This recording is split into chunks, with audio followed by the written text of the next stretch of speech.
Welcome to Rates and Barrels. It is Wednesday, June 25th. Derek VanRiper, Sarris, Jed Lowrie here with you. On this episode, we dig into the Major League debut of Chase Burns. It took place on Tuesday night against the Yankees. We are recording this just prior to what might be the pitching matchup of the year, between Paul Skeens and Jacob Misiorowski. So as soon as this episode's over, we are all going to consume that in some fashion. I'm a little jealous. I actually feel like I maybe could have justified not being here today and just letting each of you do more work in my absence while I took that game in person. But I decided not to abandon my friends. As a Brewers fan.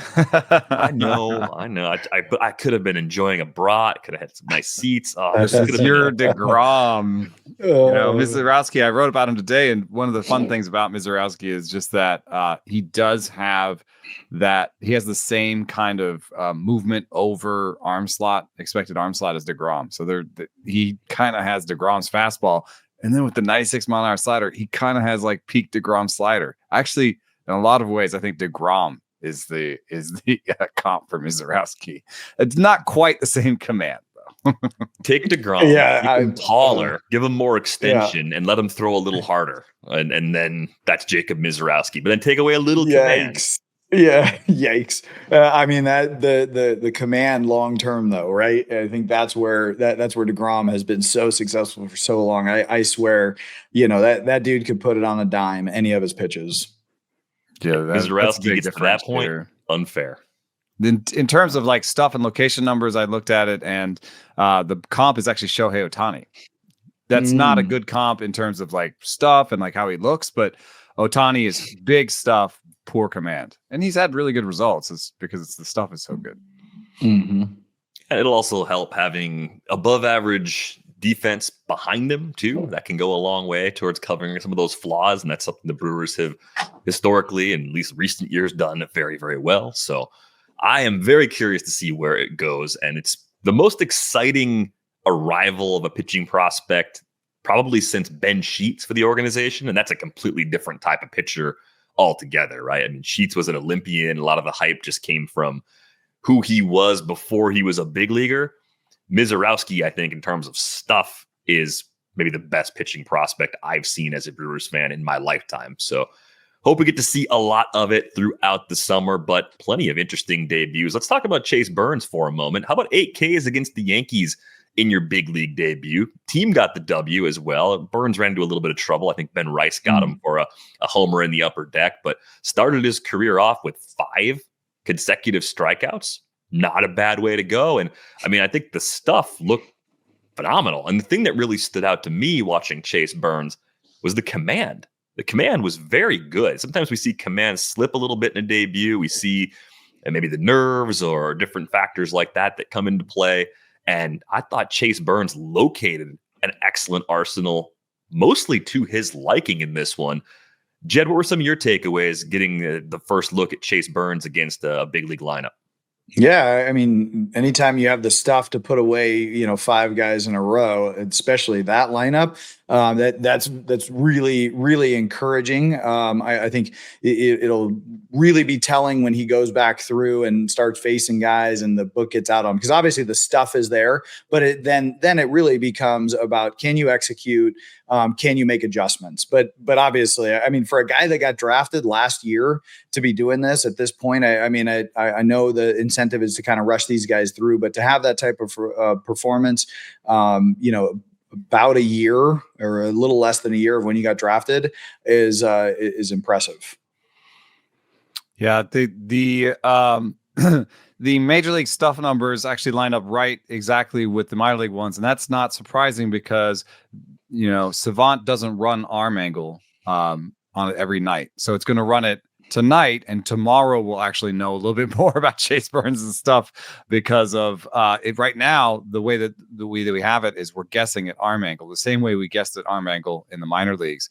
But I did want to look and see, like, why does Stuff Plus say that fastball that was 98 plus?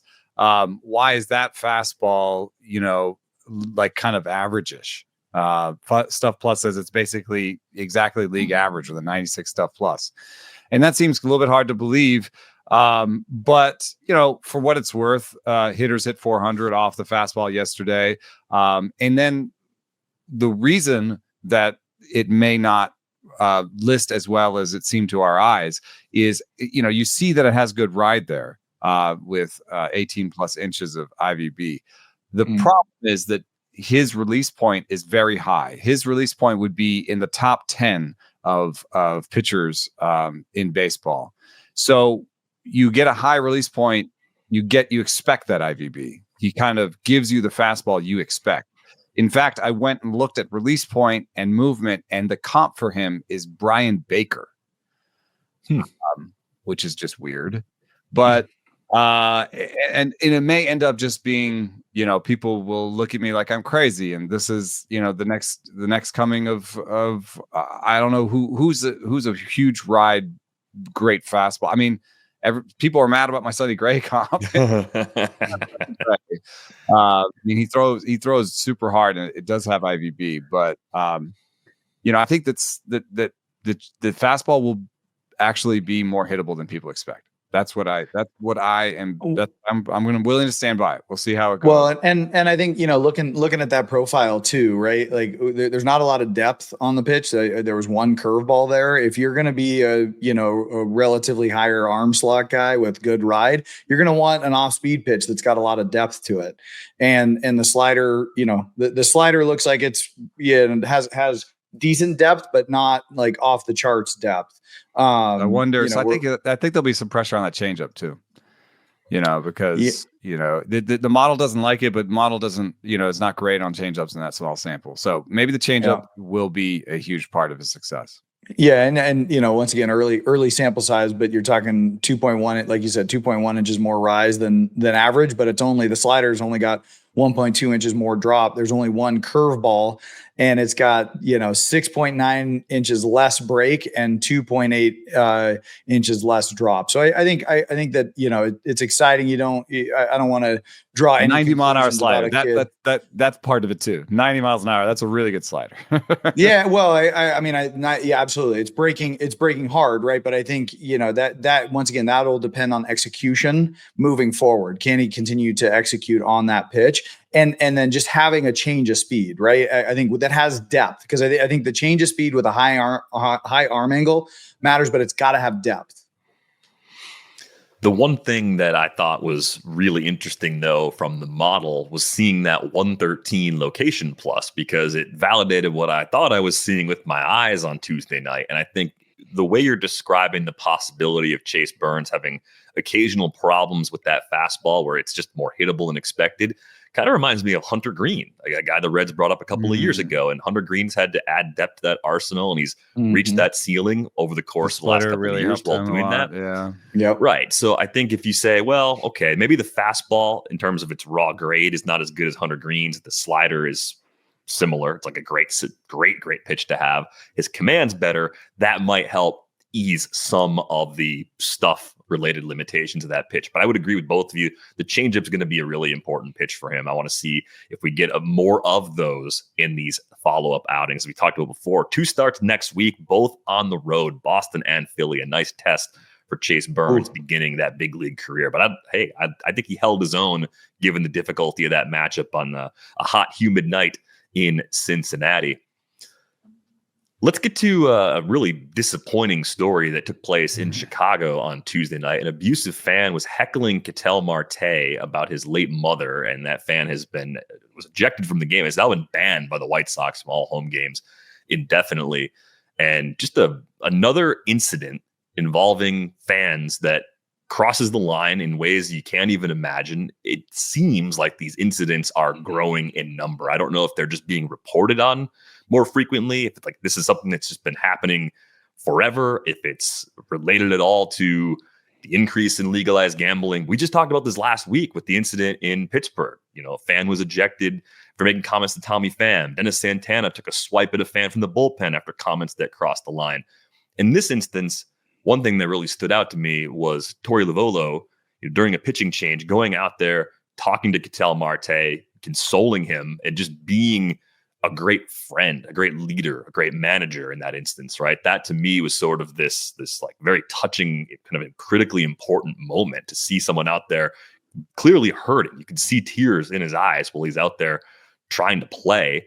And, at least the White Sox responded quickly and did what they need to do. But when does it end? When does this get better? I mean, I asked this question on a morning where I was just reading a story from Dan Hayes of The Athletic, and the Twins have a director of security who basically described interactions, at least online, as a post-game routine now, checking in on threats that might be made as just a regular sort of occurrence. So, Jed, I mean, you've probably seen and heard more accounts of things that you'd ever want to even recall. And Torey Lovullo wouldn't repeat what was said. I don't think I'd repeat it even if he did. So it's just like, why is this getting so much worse? Or why does it seem to be getting so much worse?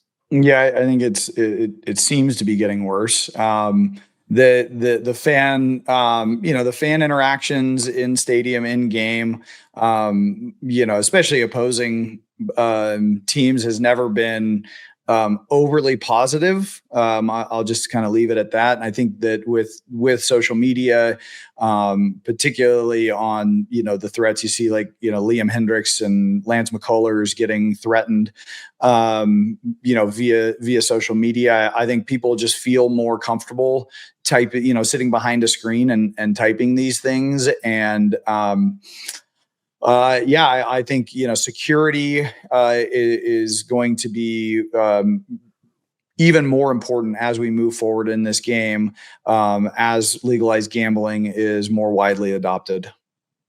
I mean, the White Sox was also a place where someone took a gun to the game, and it went off inside the stadium. So, that's the scariest end outcome. And I don't really know that I don't know what to do about it. There's some unpleasant things you can do about it. You could make more of a barrier between the players and the fans. That takes them out of the experience. It makes it less of a inviting place to be. I hope that doesn't get to that level. I've heard people talk about possibly ending props in gambling.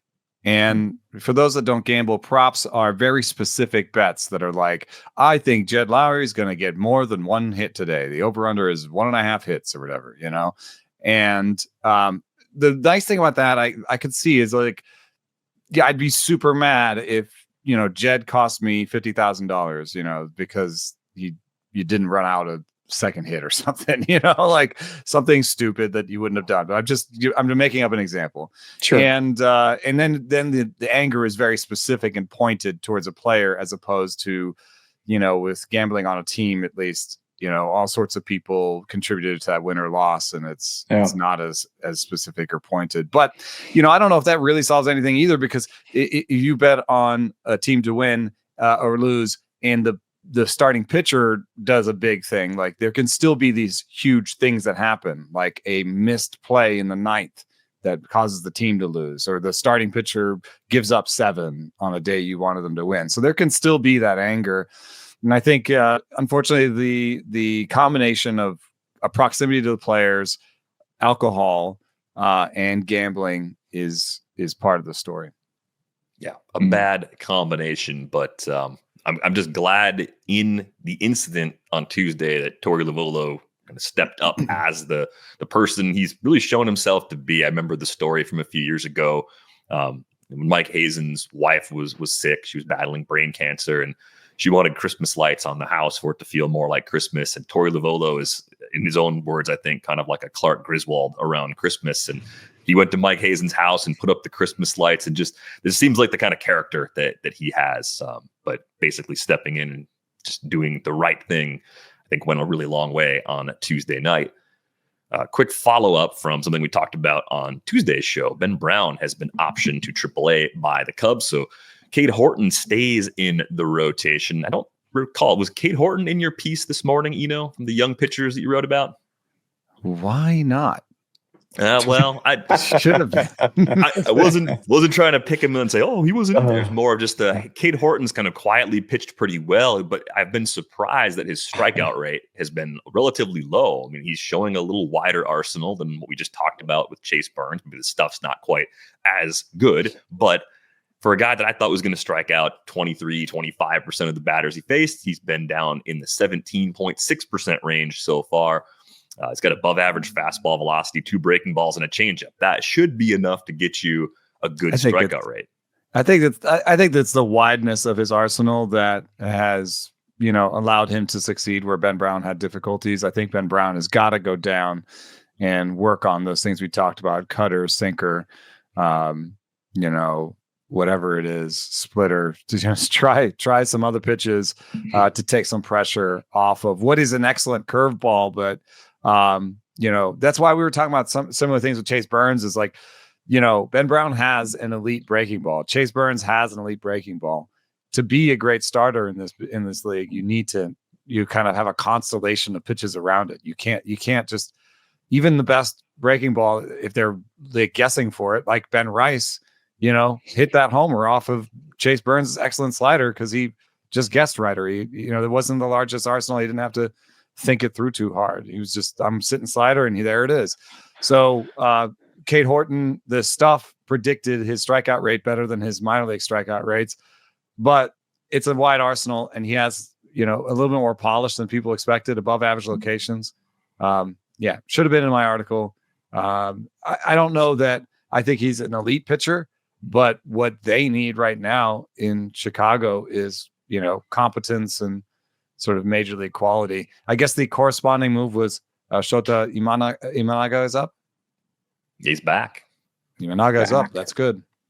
Yeah. So Imanaga, Tyon, Boyd, Horton. It's a representative one, but I still stand by my belief that put DeGrom on the top of that, and it looks a lot better.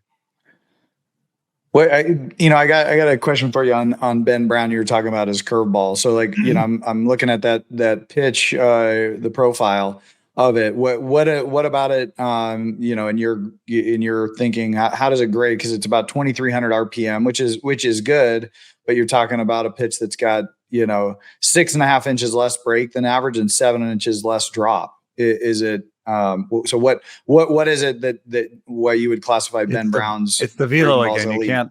You can't forget it's 87. Yeah. So the 87 changes. Like there's very few curveballs that are 87. So even though it's slightly below average, it's below average movement. I mean, that's a power curve. I mean, that's vintage Lance McCullers threw an 87 mile an hour curveball.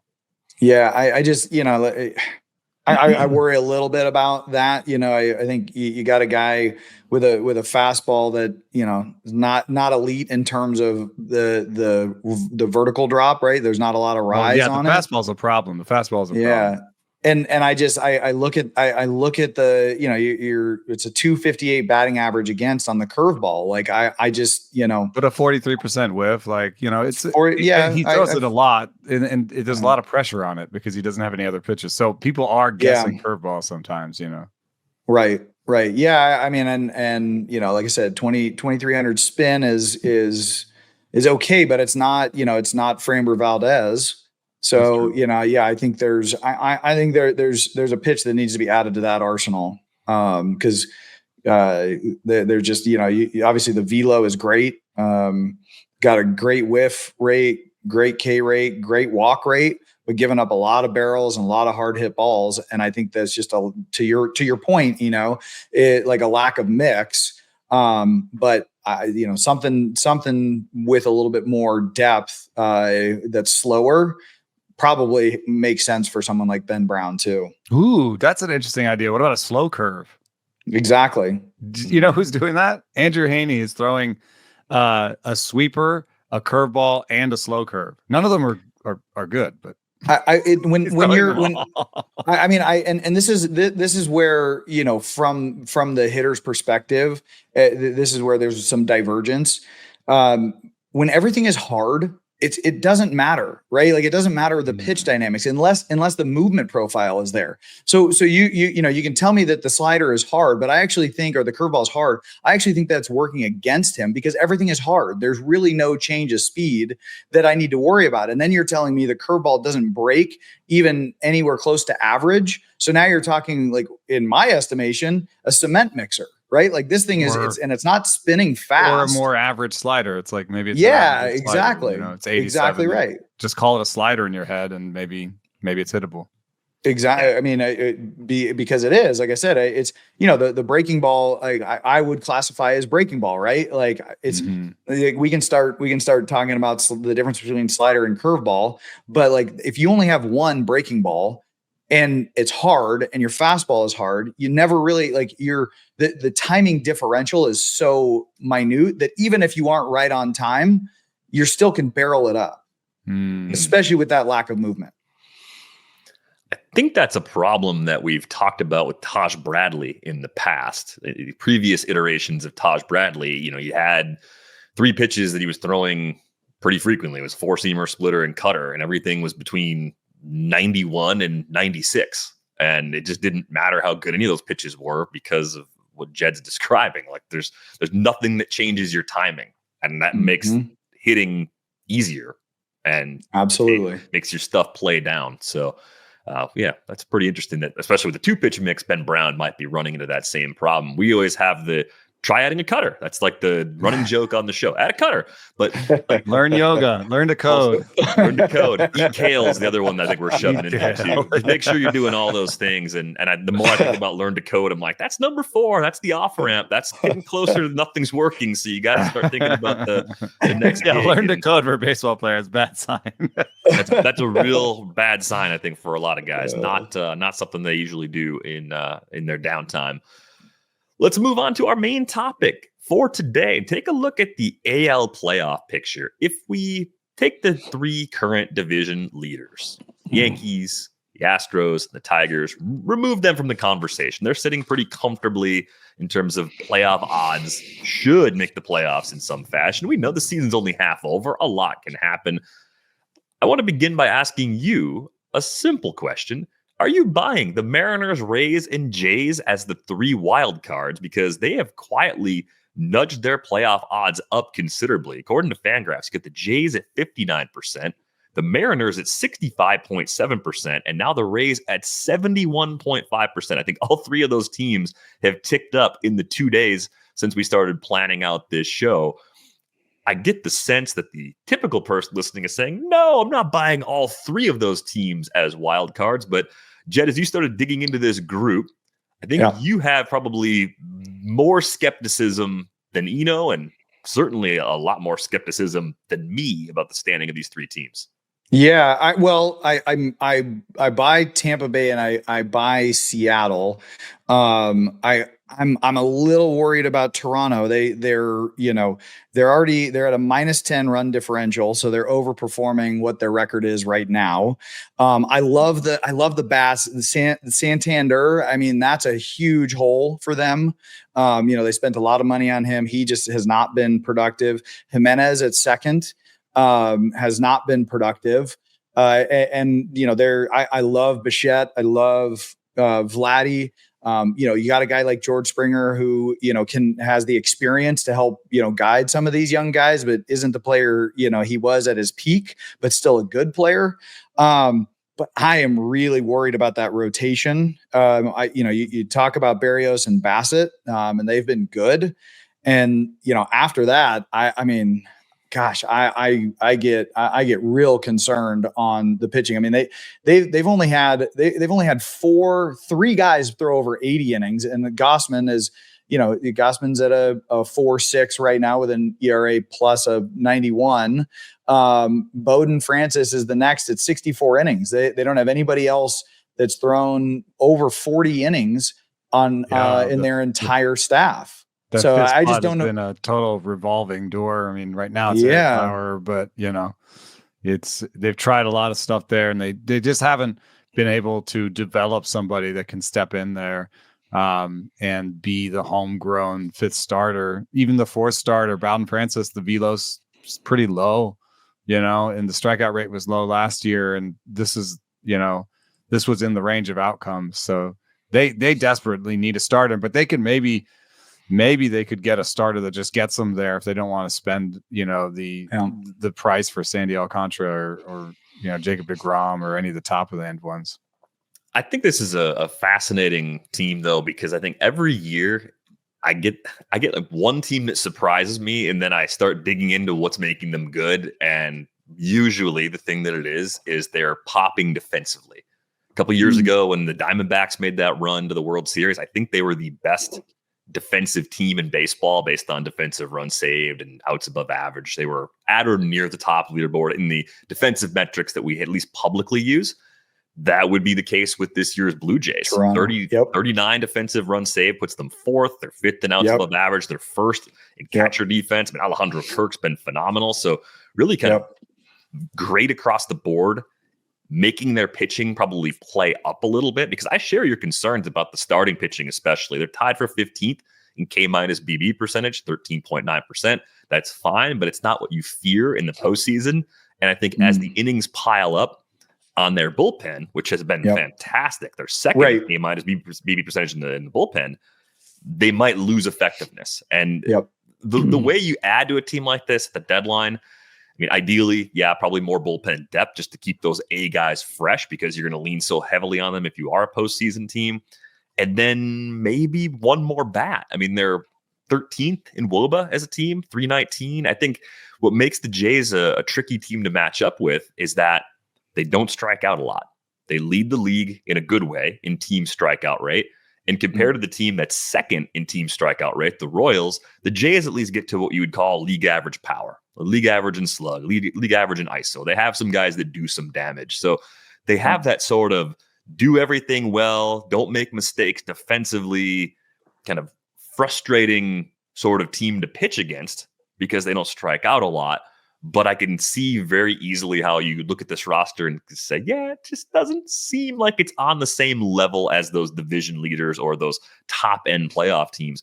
But one other thought here, if you're in the position of making decisions, that Jays front office, I think you have to look at the state of the American League right now as our window is open situation, and think about being more aggressive and trying to go out of your way to get those pieces that can put you over the top. And one last thing before I run out of breath, Trey Savage, also from last year's draft class, might be a difference maker in that rotation, given how well he's pitched cruising through the minor leagues. That might be mid-rotation or better big league stuff right out of the box. So that could be another way to kind of elevate one of their relative weaknesses. I mean, he was just an ECU, last year in 2024, as a draft pick in 2024, this would be a meteoric rise, but he is in AA already. Not the best first two starts at AA in terms of results, in terms of ERA, but the strikeouts are there, and if the walks, calm down.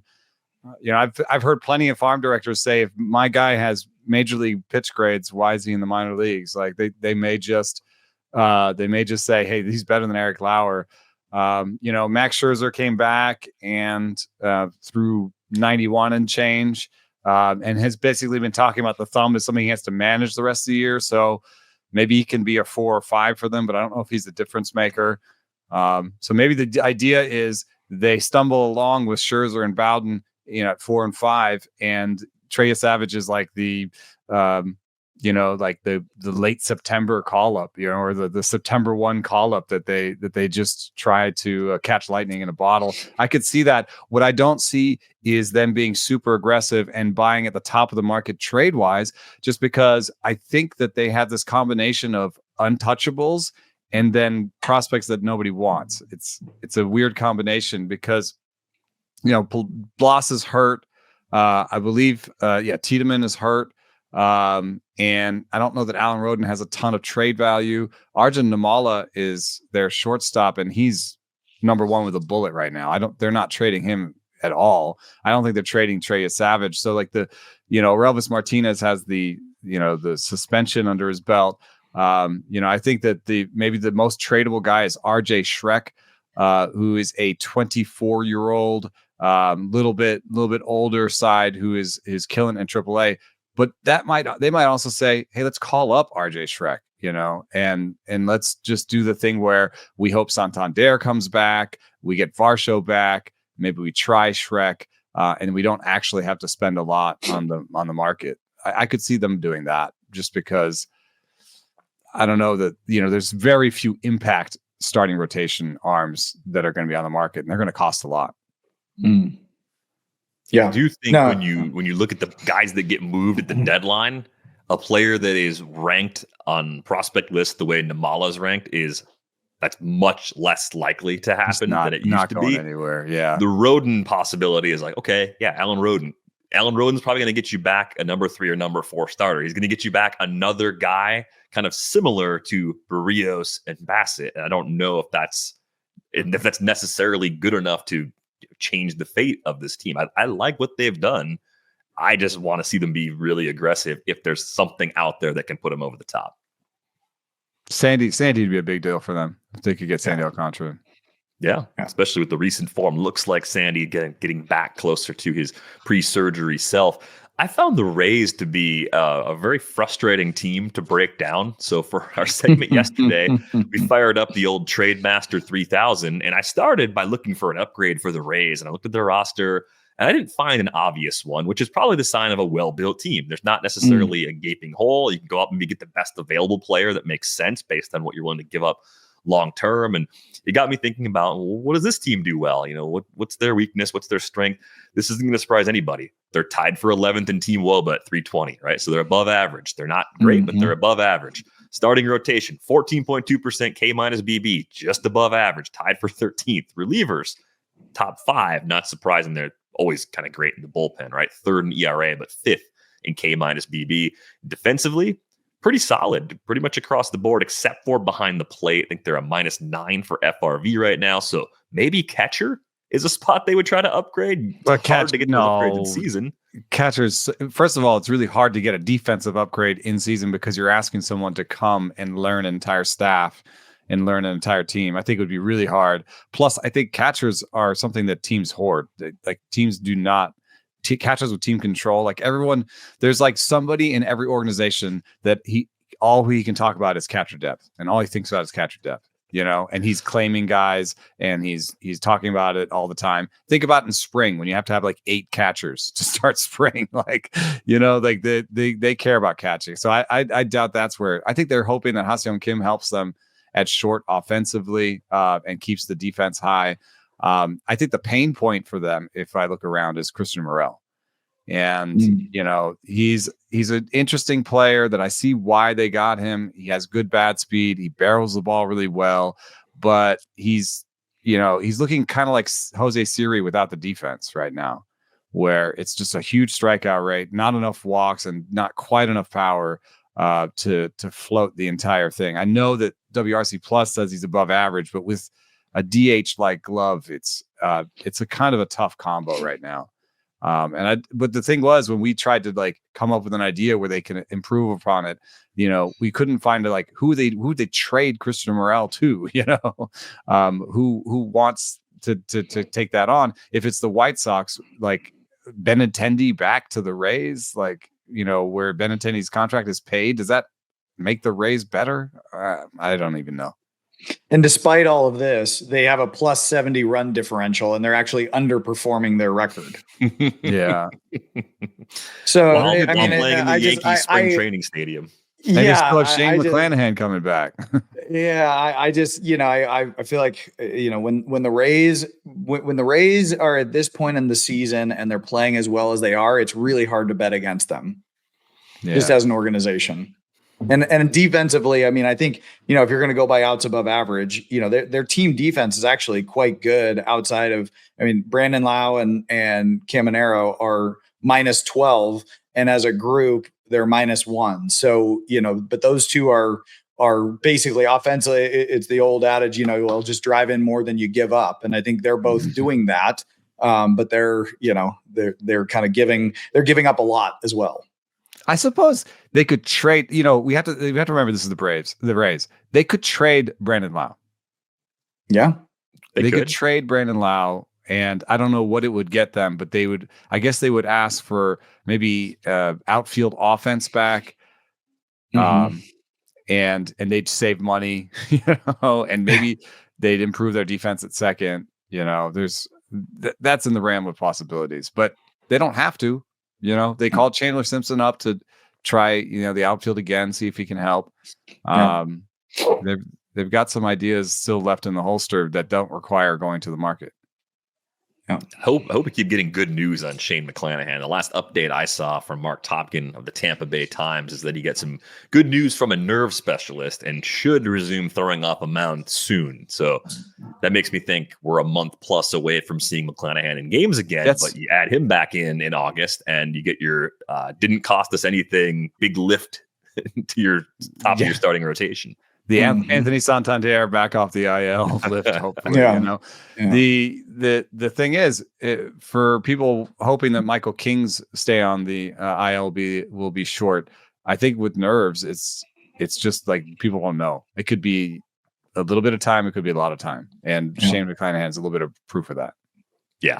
So that's where if you're banking on him coming back and being awesome, that might be misguided because of the uncertainty. The Mariners being in this group, I mean, they've weathered injuries to Kirby and Gilbert, so they're through that. We'll see if they get Bryce Miller back. I know he had the PRP injection. His situation still sounds like the loose body in his elbow. Like it's going to be very hard for him to get back. But even if their pitching depth is a little bit better than maybe we expected. Logan Evans and Emerson Hancock at least look like major league starting pitchers. Right. So if you get into the postseason, you're looking at some combination maybe of Gilbert, Kirby, and Wu with Castillo maybe as the odd man out, or the fourth guy, the guy that starts a game in a longer series, but maybe doesn't start in a shorter series, just based on where all those guys are at with the stuff at this point in their respective careers. I think one thing people are going to ask about this team is if their lineup is actually really top heavy, because Cal Raleigh is hitting like an MVP, right? They're tied for sixth in Team WOBA.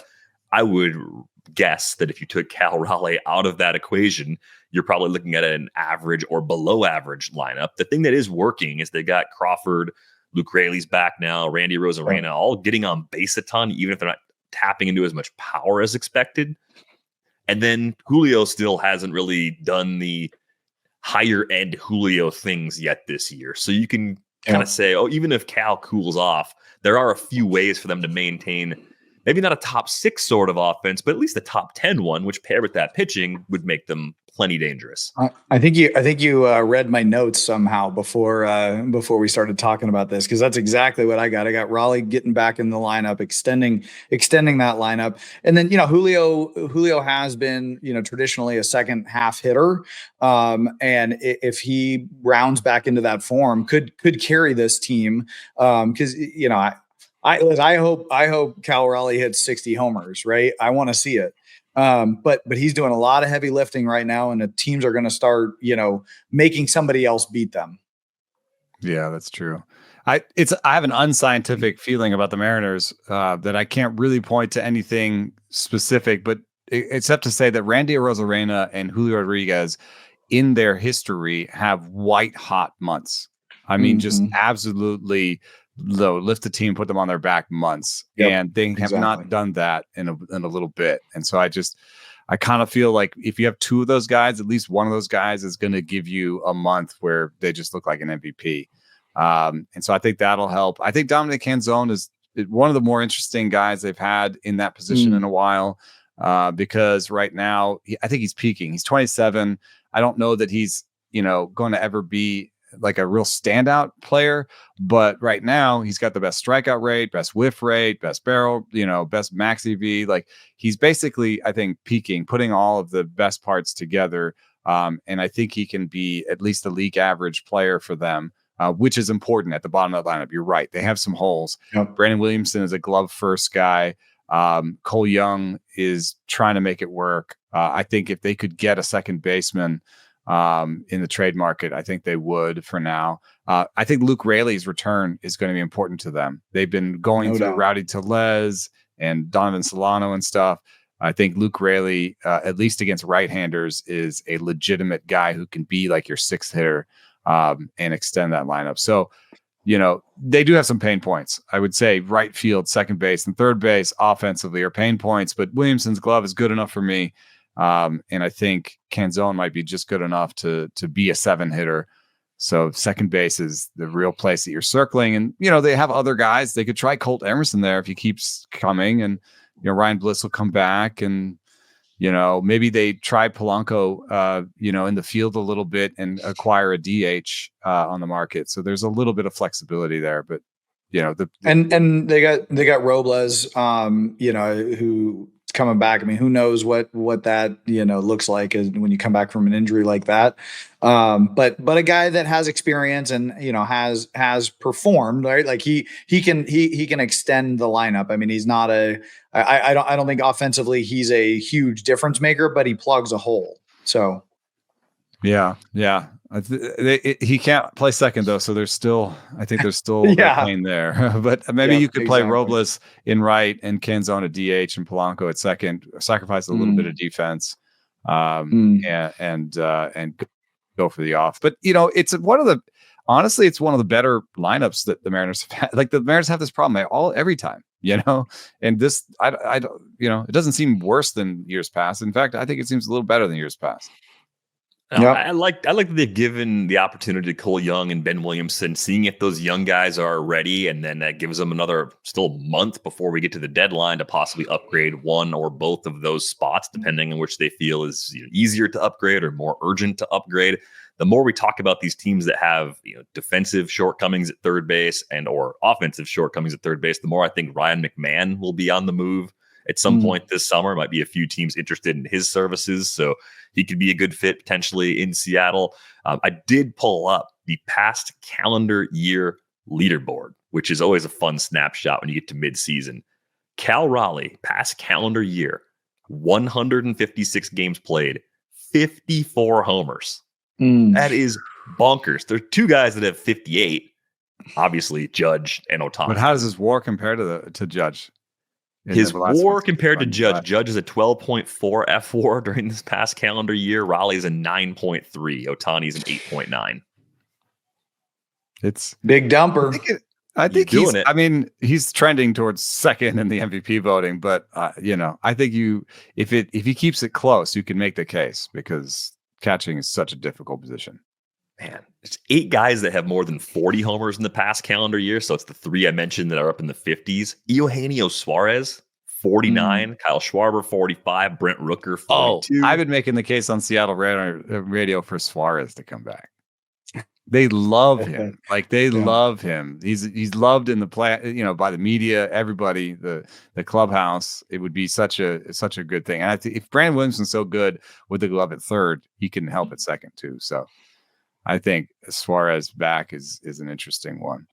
I think the 2 worst strikeout rates of Suarez's career came while he was playing in Seattle, but at least it wouldn't be new to him. Like the thing I keep hearing is after a year there, it's a little easier to hit given all the quirks of the park. That's true. Like you'd want to get somebody who's never played there, and then he just strikes out for 2 months. Well, he'd also miss the first couple of months where it's a little colder up there. That's true. Yeah, that's true. Yeah, I mean, a guy that typically backloads that production in the warmer months. We've seen that a lot from Eugenio Suarez. All right, so we kind of talked through the 3 teams sitting in those positions right now. Who is most likely to chase one or more of them down? Like I think. You start looking at the playoff odds, and again, I cut off the 3 teams that are currently in the division lead. And that reflects how we've been feeling. There's been a real differentiation between the top 3 and the next 3. Yeah, just like in the last 2 weeks, it just seems like there's been a good bit of separation between these groups, but there's so much time left. So who from that lower cluster, teams like the Guardians, who always find a way to hang around, the Royals, who Jed mentioned earlier, the Rangers, maybe the Red Sox, despite trading away Rafael Devers, who do you see as a legitimate contender kind of lagging behind right now in playoff odds? Who's your favorite of that cluster? The Twins are part of that group too. Who do you like out of that group, Jed? I'm gonna go with Texas. We had talked about Kansas City a little bit, but I think Texas has their run differential is +10, so they're underperforming. Their expected wins would be 41, and with Eovaldi and DeGrom at the top of that, and then you look at what their WOBA is versus the expected WOBA. There's a high delta there that I feel like, you got some names there. Third in the big leagues. What's that? Third in the big leagues and underperforming their expectations. Exactly. And you got a strong team defense, 11 outs above average as a team defense. And the one thing I look at this, when I look at this roster, I'm just looking at the bullpen and I'm saying that it's been good, but they don't have a closer. And so if they are, I guess I should have looked into who would be available on this. But I think if I'm picking between Boston, Texas, Kansas City, and Cleveland, I like Texas, especially if they add a closer. Yeah, I mean, there's some boring names available, like Kyle Finnegan from the Nationals is available for a song. At least he's been a reliable closer. I like Robert Garcia, but you push him to set up, and it probably better for the team. The kind of riskier, maybe more costly, but very interesting was David Bednar from the Pirates, who apparently ownership scuttled previous trades. So he is definitely somebody that is on the market. He's been up and down, but recently a lot better. The stuff is there. Sometimes the command leaves him, but David Bednar would be a big acquisition for this team. And I agree that when I look at the team, it just feels like a team that should be better. Like, I don't know, again, I don't hate to be unscientific, but it's like you have Wyatt Langford and Corey Seager and Marcus Semien and Josh Young, Adolis Garcia. Like, this is a good team. The rotation is good.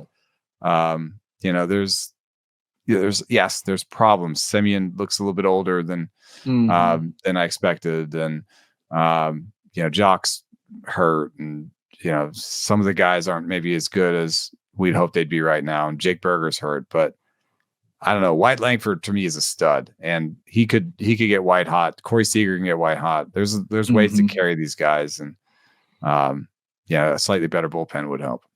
Yeah, and I, like I said, I mean, just you're talking about Eovaldi and DeGrom right now, and just with the stuff they're running out there. I mean, you're talking about guys with 69 and 88 innings that, with under sub 1 whips. I mean, you add a couple arms of that bullpen. I mean, then the bullpen has actually performed fairly well. When you look at the across the board, like the save category, you're there. It's a closer by committee right now. Yeah.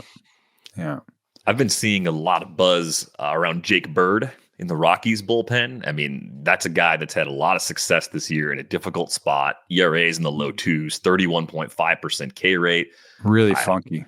Really funky stuff is actually good on top of the funk. So, I think you could see Bird maybe not being a closer anywhere else, but being a clear A bullpen sort of addition for someone. I could see that being maybe a good fit for Texas. That might be a bullpen that wants to add 2 if they decide they're buyers. And they basically rebuilt the entire bullpen from last season, and they're still looking for answers there. So finding guys that might be around beyond this season would be good. The other guy that came to mind was Ryan Helsley, but the Cardinals are playing well. The Cardinals are not falling into clear seller mode. They're 8 above 500. They're 44 and 36 entering play on Wednesday. So I think the Cardinals would have to go through a pretty rough slide in the next 5 weeks for Ryan Helsley to become somebody else's closer for the final 2 months of the season. Yeah, and then there's some bad teams with that. They just don't have good relievers that are, the White Sox and the Nationals, you don't necessarily want any relievers. Grant Taylor's probably still headed towards starting. So, and I mean, depending on where the Red Sox go, Chapman could become available real quick. Right. That may end up being the best option available for teams that want an established a reliever. There's some selling that's going to become available maybe in the next 2-3 weeks. That's not obvious to us right now, because there are some teams like the Rangers that are going to hit, hit a crossroads and go either way. And I think the team that I think is a dark horse is really at the precipice. And actually, I picked a team, the Twins, that are 37 and 42. And, in terms of run differential. There's nothing that really speaks to them other than their projected run differential is much better than their actual one. They're at -20. There's a lot of bad things going on, and if it continues to kind of spiral in Minnesota, then of course I think they could become sellers. The reason why I like them was, I put that together. This chart, this is just like the last 30 days by hard hit rate by a team. And they're number one in hard hit rate. And I think this is significant to group it by the last month, not because I'm trying to say they are hot. I don't necessarily think that works that way. But what I think is the Twins have been relatively healthy offensively, or have been getting there. Matt Wallner is healthy. Byron Buxton and Carlos Correa on the field at the same time. And so this is what this offense can do when everybody's healthy, and they are currently, until, Royce Lewis needs to make his way back. But this is a pretty good offense. Now, on the pitching side, they've run into a slate of injuries, but Zebby Matthews is throwing again. And they actually, among their prospects, have some guys where if they want to be aggressive and kind of move guys along at all, then there are some names that could be available to them. And the more that they stay in the race and whatever, the more those names become attractive. Guys like CJ Culpepper and who was the other? Connor Prelip are both in Double-A, and they're both 24, 23 years old, and they both have 30% strikeout rates. So, and they're both starters. So if they ever just say, hey, you know what, these guys are ready, they deserve a chance. They may be upgrades over Simeon Woods Richardson. And of course, they get Pablo Lopez back at some point as their deadline acquisition. So I just think that they're a little bit underrated. They haven't been performing well, but there's an offense in there that works, and there are some prospect pieces that could, paper over their injury problems. I was trying to come up with a team that I liked, as a sneaky, better than you think club, and the Guardians kind of pop into my head as a guy that watches the Brewers a lot, and just think about this team that always finds a way, even when projections, even when Pythagorean records, third order records, even that Clay Davenport puts out, you don't find those types of things right now saying, the Guardians have underperformed. You find the opposite. They've been overperforming, and you kind of say, well, how and why? And even though we see them make moves at deadlines, like how aggressive are they going to be able to add payroll? And then do they have enough internal help to make that roster considerably better? I mean, one guy that might finally be healthy and ready to contribute at a major area of need is Chase DeLauter, right? He's had a few setbacks along the way in the minors with that foot, but putting some really nice numbers together in a small sample at Columbus, only 22 games, but he's getting to some power. He's got a 438 OBP. We know they need bats. I mean, the right field, and he's almost like a huge problem. He's almost like an oft-hurt, minor league pitcher where you're like, why bother using any of those innings down there? If you think his approach is good enough to be better than what you have, like, let's start the process now. Maybe call him up now and do what the Mariners are doing with Young and Williamson and just say, okay, is Chase DeLauter an immediate impact guy, or is he an impact guy for later? Because that will help you understand your immediate needs as a front office when you have that chance to upgrade in a few weeks. But I even though I know they always find a way, I can't make a strong case for why I believe in the Guardians as a better option than these other teams that are chasing right now. I think the only one I can make is Stephen Vogt. Stephen Vogt. The magic of Stephen Vogt. I do believe in Stephen Vogt. I guess that's as much as I have on the Guardians right now. Shane Bieber's coming back. That's going to help the rotation. Yeah, but this lineup is pretty bad. Anemic. It's pretty bad. Like, you fear Jose Ramirez. You respect Steven Kwan. Mm-hmm. You can't make a mistake to Cal Manzardo. And that's it. That's all the nice things I can say. Yeah. I mean, Santana at 39 years old he's doing what he does, right? Like, with a little less power. But yeah, you're right. There's just not, man, it really does. Like I said, this is as of Monday, but negative 23 run differential, but they're outperforming by 4 wins right now. And on top of that, the bullpen, I mean, you got Cade Smith, and you got Emmanuel Clase, but Clase's given up a lot of hits, 40 hits in 33 innings right now. That's a lot of hits to give up as a closer, with a 1.48 whip. I want to, like I said, I want to believe. I'm having a hard time seeing it. If I had to piggyback on one of the 2 teams that you guys picked, I think the Rangers do make a little bit more sense to me, because the Twins have been the banana peel that I can't steer around season in and season out. I keep falling for it, and I just don't want to fall for it again. But I'm with you guys. Like, the Rangers should be better. Like, they have top end talent on that roster, so they could play their way into becoming clear buyers between now and the trade deadline. Anything else that caught your eye, though, as you're looking at these teams trying to make up ground in the playoff race in the second half? It was weird to me that before the season, the projection said the AL is wide open. And I thought, oh yeah, the AL is going to be a dogfight all the way through. So I wonder if we are just catching a snapshot right now where it looks relatively solid, and then everything's going to go in a different direction, and it's going to end up being what we thought it was in the beginning of the season. Because there, even as much as we liked the teams that we talked about, there are flaws there. And the difference in the standings is not anywhere where, anything, the Angels are like number 1 in barrels this year. There's and they're only 39 and 40. Like, they're not out of it. So no, the only teams that are out of it are really, the White Sox and A's. Even the Orioles, like, there's a good team underneath the hood there. And they I really worry about the pitching on the pitching the is a problem. I'm just saying, Grayson comes back, and maybe they just like they win 10 in a row, and all of a sudden we're like, what? And should we be talking about the Orioles? So I think the as much as we liked the incumbents and we had a hard time finding dark horses, there will be a dark horse. I think something that sort of rattles the cage here.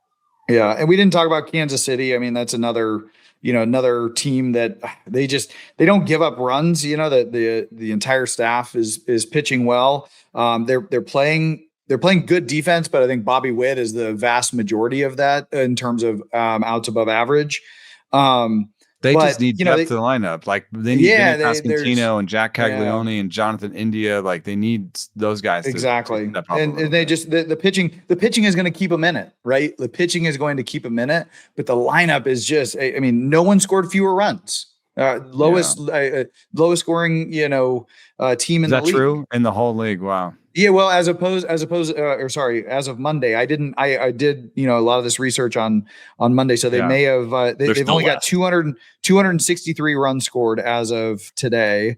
And I think, they are last now because Pittsburgh's at 265. They were tied with Pittsburgh when I looked at this. So they are the lowest scoring team in the league, and somehow are, not completely out of it. Yeah. Says a lot about the quality of the rotation. I do like Jack. That'll help. We think Vinny Pasquantino probably better in the second half than he was in the first half. Michael Garcia, maybe a breakout guy. Salvador Perez could get hot. Like, there's a few things that can still go right for them, but they seem like they need another bat or two. Razors, trade, one impact guy and some veterans. Yeah, like they're flirting with it for reasons. And we knew that the run they made last year was going to take more to sustain, and that's kind of playing out here so far through the first half of the season. We need to go. We got Jacob Mizorowski versus Paul Skeens here in just a few minutes. We're going to go watch that. You can find Eno on Bluesky, Sarris.bscott@social. I am DVR.bscott@social. You can find Jed on Instagram. Thanks to our producer, Brian Smith, for putting this episode together. We are back with you on Thursday. Thanks for listening. Thanks.